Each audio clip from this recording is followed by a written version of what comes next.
দাঁড়িয়ে বলতেছে, মাননীয় স্পিকার, বিরোধী দলের অনেকে আমাকে ফজা পাগলা বলে ডাকে। নিজের কথা নিজেই বলতেছে যে বিরোধী দলের লোক আমাকে ফজা পাগলা বলে ডাকে। মাননীয় স্পিকার বলতেছে, আপনাকে তো আমি এমন কাউকে বলতে শুনিনি, আপনি খামাখা নিজেকে কেন অপমানিত করতেছেন? কিন্তু পাগল তো পাগল, পাগললে যদি বলেন নৌকো লড়াস না, ও নৌকা কম লড়াই না বেশি লড়াই? ও আরো পাগলামি শুরু করলেন, রাজাকারের বাচ্চা বলে সংসদে চিল্লে চিল্লে শুরু করলেন। প্রতি মিনিটে 2 লক্ষ টাকা খরচ হয়, আপনার টাকা আমার টাকা, আর সেই সংসদে দাঁড়িয়ে এমন সব ভাষা তারা ইউজ করে। ও নাকি অ্যাডভোকেট, কোন কলেজে পড়েছে, কারা তাকে সার্টিফিকেট দিল, এটাই জাতির কাছে প্রশ্ন। তার ভাষা একেবারে সুইপার এলাকার চাইতেও নিম্নমানের, মূর্খর চাইতেও নিম্নমানের। সারাদিন আলেম ওলামা ইসলামের বিরুদ্ধে কথা বলে, মহিলাদেরকে বলে যে আলেমদের সন্তান তোমরা গর্ভে ধারণ করো না, নাউজুবিল্লাহ বলেন। বলে আলেমেরা সবচেয়ে বেশি খারাপ, হুজুরদের সাথে তোমরা বিবাহ হইও না, বিয়ে বসো না, তাদের সন্তান গর্ভেও নিও না। ইসলাম বিদ্বেষে এই ফজা পাগলাকে বলতে চাই, এ আলেম যদি না হতো, জন্মের পরে তোমার কানে আজান হতো না, তোমার বাবা মার বিয়ে হইতো না, তোমার জন্ম হতো না, আবার মরার পরে তোমার জানাজা হবে না। সুতরাং আলিমদের নিয়ে যাদের চুলকানি, আমাদের ঘোষণা করা দরকার, ইসলাম বিদ্বেষী এই মুনাফিকদের জানাজা কোন হুজুর পড়াতে পারবে না। সারাটা জীবন ইসলাম আর আলেম ওলামা চুলকানি, স্বৈরাচার আর রাজাকার, রাজাকার গল্প এই জন্যই মারে। এই লোকটা তো সারা জীবন করছে আওয়ামী লীগ, ছাত্রলীগের সভাপতি ছিল, আওয়ামী লীগের সভাপতি ছিল, ওই স্বভাব ছাড়তে পারেনি। আগে ছিল আওয়ামী লীগ, এখন নব্য বিএনপি, এরাই বড় বড় কথা বলে। আর মুক্তিযুদ্ধ কমান্ডার কিশোরগঞ্জের বলতেছে যে যুদ্ধই করেনি, কথা কি বোঝেন নাই? বলছে ট্রেনিং নিয়েছে কিন্তু রাইফেল হাতের মধ্যে নেয়নি। আমার দেশে কথা আছে না, চোরের মায়ের বড় গলা। ও নিজেই মুক্তিযুদ্ধ না, আবার ও সারাদিন রাজাকার রাজাকার সেই দিল্লির বক্তব্য নিয়ে আবারও জাতিকে বিভ্রান্ত করতে চাই। আমরা বলি আর বিভ্রান্ত চাই না, আপনারা মিলেমিশে দেশের জন্য কাজ করেন। 2 লক্ষ টাকা মিনিটে খরচ হয়, ওই সংসদে আমরা দেশের উন্নতির কথা শুনতে চাই, আর দলাদলি ফাসাদ আমরা দেখতে চাই না। আত্মস্বীকৃত মুনাফিক আমার তো মনে বলে, একে সংসদে জাতীয় মুনাফিক বলে, আত্মস্বীকৃত পাগল, একে সংসদে জাতীয় পাগল বলে ঘোষণা করা দরকার। ও নিজে বলতেছে জনগণ আমাকে পাগল বলে, সবাই টেবিল থাপড়ায় সমর্থন করতেছে, মানে সবাই বলতেছে আমরা পাগলের সাথে আছি। কি বুঝলেন? পাগলের হলো মেলা অন্তরালে, তোরা যাস না কেউ পাগলের কাছে, কিন্তু ওরা সবাই পাগলের কাছে যাচ্ছে। আল্লাহ তাআলা মুনাফিক গাদ্দার থেকে জাতিকে হেফাজত করুক বলে আমিন। তাহলে মুনাফিকের আলামত আল্লাহ বললেন যে তারা অন্ধকারের মধ্যে আলো জ্বালায়, কিন্তু ওই আলোকে কে নিভাইয়া দেয়?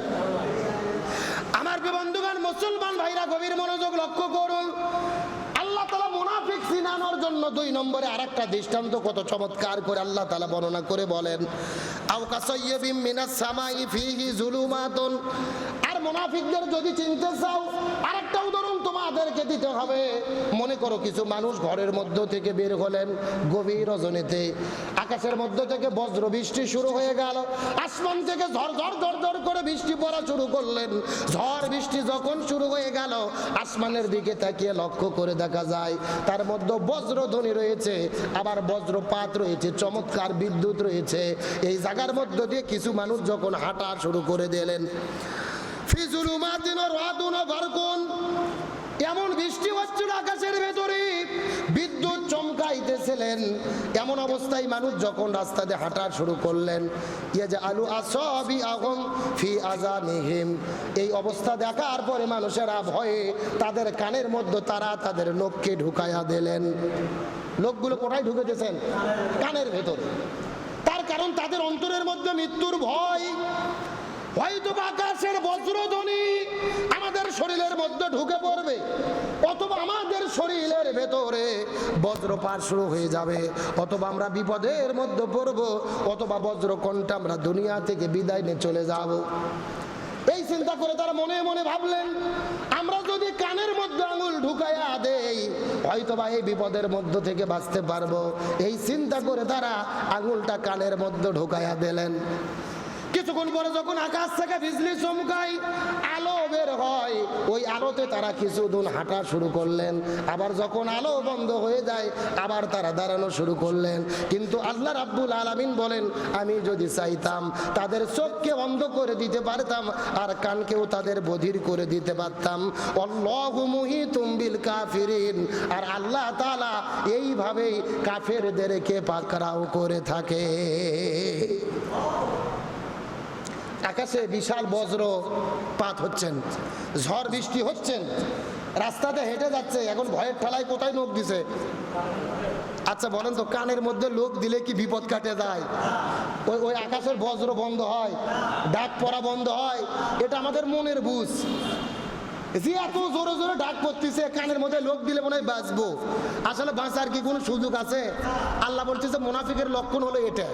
তারা বিপদের মধ্যে পড়ে, সমাজে চলাচল করে, হক বাতিল মিলে মিশে চলে, তারপরও নিজেরা চিন্তা করে আমরা মনে হয় ঠিকই আছি, ভালোই আছি। কিন্তু আল্লাহ বলেন আমি এইভাবেই কাফির আর মুনাফিকদেরকে পরিবেষ্টন করে রেখেছি। তাহলে মুনাফিকদের কি কোনো রক্ষা আছে? কোনো রক্ষা নাই। মুনাফিকরা যুগে যুগে লাঞ্ছিত, এমনকি জাহান্নামের ভেতরে কাফের যাবে, মুনাফিকেরা যাবে, মুনাফিকদের জায়গা হবে সর্বনিম্ন স্তরে। কোথায় থাকবে? সব চাইতে নিচে থাকবে মুনাফিকেরা, কাফিরেরা থাকবে উপরে, আর মুনাফিকেরা থাকবে নিচে। কোরআনের কথা। তার মানে জাহান্নামেও কাফেরদের চাইতে মুনাফিকেরা বেশি লাঞ্ছিত হবে, বেশি কষ্ট ভোগ করবে, বেশি অপমানিত হবে। সুতরাং আমরা কি মুনাফিক হতে চাই? আমরা নিজেরা মুনাফিক করি, হাসতে হাসতে বুঝিও না তো আমরা যে নিজেরা মুনাফিক, এটা বুঝিও না। কারণ আমাদের মধ্যে কোরআন হাদিসের জ্ঞান নাই, কোরআন সুন্নাহর জ্ঞান নাই। কোনটাকে মুনাফিক বলে সেটা যদি আমরা অনুধাবন করতে পারতাম, আজকে নিজেরা মুনাফিকি করে হাসি ঠাট্টা করে হাসতে হাসতে জনগণের মধ্যে আবার সেটাকে স্বীকারোক্তি দিতে পারতাম। সত্য যেহেতু আপনি জেনে গেছেন, আর আপনাকে মিথ্যা কথা বলে আমি আপনাকে আর ভুল বোঝানোর চেষ্টা করব না। আমি আপনার সন্তানটাকে বাড়ির মধ্য থেকে গলা ধাক্কা দিয়ে বের করে দিয়েছি, এই কথাটা সত্য। কিন্তু এর পিছনে কারণ হলো আমার বাড়িতে 3 দিন ধরে কোনো খাবার ছিল না। আমার বাড়িতে স্ত্রী সন্তান রয়েছে, 3 দিন ধরে কোনো খাবার দিতে পারি নাই, আমি নিজেও খেতে পারি নাই। 3 দিন ধরে খাবার না খাওয়ার পরে আজকে সকালবেলা বাড়ি থেকে বের হওয়ার পরে কাজের সন্ধানে যখন রওনা করলাম, আমার মনের মধ্যে নিয়াত ছিল আমি যদি কাজের কোনো সন্ধান পাইতাম, ওই কাজের টাকা দিয়ে খাবার কিনে বাড়ির মধ্যে নিয়ে চলে আসতাম। কিন্তু দুর্ভাগ্যজনক বিষয় হলো আমি সারাদিন এই পুরো এলাকার মধ্যে ঘোরাঘুরি করলাম, কিন্তু কাজের কোনো সন্ধান পাইলাম না। আমি বাড়িতে কষ্ট নিয়ে মনের ভেতরে যখন ফেরা শুরু করলাম, মন বলতেছিল আমি তো বড় মানুষ, 3 দিন ধরে কোনো খাবার খাই নাই, পানি খেয়ে আরো কয়দিন আমি বাঁচতে পারবো। আমার স্ত্রীও বড় মানুষ, পানি খাওয়ায়া আরো 2-4 দিন বাঁচিয়ে রাখা যাবে। কিন্তু আমার ঘরের মধ্যে 2টা সন্তান রয়েছে, 3 দিন ধরে কোনো খাবার নাই, না খেয়ে মৃত্যুর করে ঢলে পড়েছে। এই সন্তানগুলো ওদেরকে আমি কেমন করে বাঁচাবো? এই চিন্তা করতে করতে লক্ষ্য করে দেখি রাস্তার পাশে একটা গরু মরে আছে। এই মরা গরুর গোশতগুলো কুকুর আর শুকুরগুলো কামড়ে কামড়ে কামড়ে কামড়ে খাচ্ছিল। আমি মনে মনে চিন্তা করেছিলাম আমার সন্তানদের তো জীবন বাঁচাতে হবে। এই সন্তানদের জন্য জীবন বাঁচানোর জন্য, ওই সন্তানদের জীবনগুলো বাঁচানোর জন্য ওই মরা গরুর মধ্য থেকে 1 কেজি পরিমাণ গোশত কাটার পরে, ওই গোশত বাড়িতে আনার পরে আমার স্ত্রীকে দিয়ে বললাম বিবি রে, এই গোশতগুলো রান্না করো, সন্তানদের জীবন বাঁচাইতে হবে। আমার স্ত্রী মরা গরুর গোশত নিয়ে যখন রান্না করা শুরু করে দিলেন, এই সময় আপনার ছেলে আমার বাড়িতে কান্না করে করে আসে, এই গোশত খাওয়ার জন্য দাবি করেছে। হুজুর আমি তো আপনাকে খুব ভালো করে চিনি, আল্লাহ আপনাকে কোটি কোটি লক্ষ লক্ষ টাকার মালিক বানাইছে, দান সৎকার জিনিস দিলেই তো আপনি খান না, যাকাত ফিতরার জিনিস দিলেই তো আপনারা খান না, অথচ মরা গরুর গোশতটাকে আপনার সন্তানটাকে আমি কিভাবে খাওয়াই? হুজুর আপনি মনে কষ্ট নেবেন না, আপনার ছেলেটাকে মরা গরুর গোশত না খাওয়ায়া আমি যদি কোনো অন্যায় করে থাকি রে, আপনি যেই শাস্তি দেবেন ওই শাস্তিটাই আমি মাথা পেতে নিতে চাই। কিতাবের মধ্যে বর্ণনা পাওয়া যায় হযরত আব্দুল্লাহ ইবনে মুবারকের কাছে ওই লোকটা যখন এই ঘটনাটা বর্ণনা করা শুরু করে দিল, হযরত আব্দুল্লাহ ইবনে মুবারকের চোখ দিয়ে পানিগুলো বের হয়ে ঝরঝর করে দাড়ি মোবারকগুলো ভিজে যাচ্ছে। এক দৌড়ে বাড়ির মধ্যে চলে গেলেন। বাড়িতে যাওয়ার পরে হজের টাকা যেই জায়গার মধ্যে গচ্ছিত করেছিলেন, ওই জায়গার মধ্য থেকে হজের টাকাগুলো তিনি হাতের মধ্যে নিলেন। ওই টাকার ব্যাগটা নেওয়ার পরে আবার একটা দৌড় দিয়ে দৌড়াইতে দৌড়াইতে ওই মানুষের বাড়ির মধ্যে চলে গেলেন।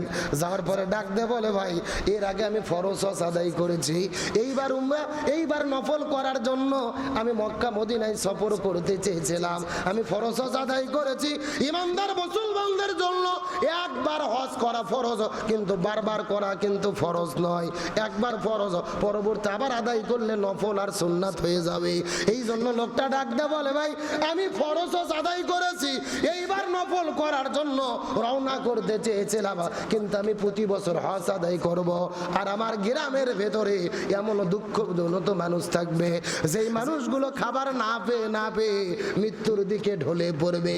আমি প্রতি বছর হজ করব, গ্রামের মানুষেরা খাবার পাবে না, না খেয়ে মারা যাবে। এমন হজ আমি করতে চাই না রে। আমি হজের সফরটা বাতিল করে দিলাম।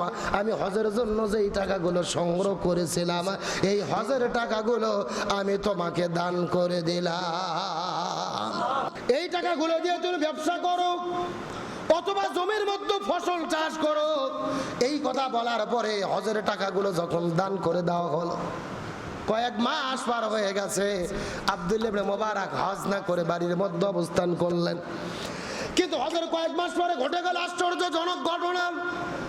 আব্দুল্লাহ ইবনে মুবারকের যেই বন্ধুগুলো ছিল, আব্দুল্লাহ ইবনে মুবারকের বাড়ির মধ্যে আসার পরে ডাক দে বলে, আব্দুল্লাহ ইবনে মুবারক, আমাদের সাথে এত বড় ছলচাতুরি তুমি কেন করলা? আমাদের সাথে চালাকি কেন করলে? আমাদের সাথে তুমি এমন ব্যবহার কেন করলে? তার কারণ হলো, আমরা দেখেছি ওই মক্কা মদিনার ভেতরে আমরা যখন উমরা করতেছিলাম, কাবা ঘর তাওয়াফ করতেছিলাম, আমরা লক্ষ্য করে দেখেছি রে, আমাদের চোখের সামনে তুমি কাবা ঘর তাওয়াফ করেছো। লিল্লাহ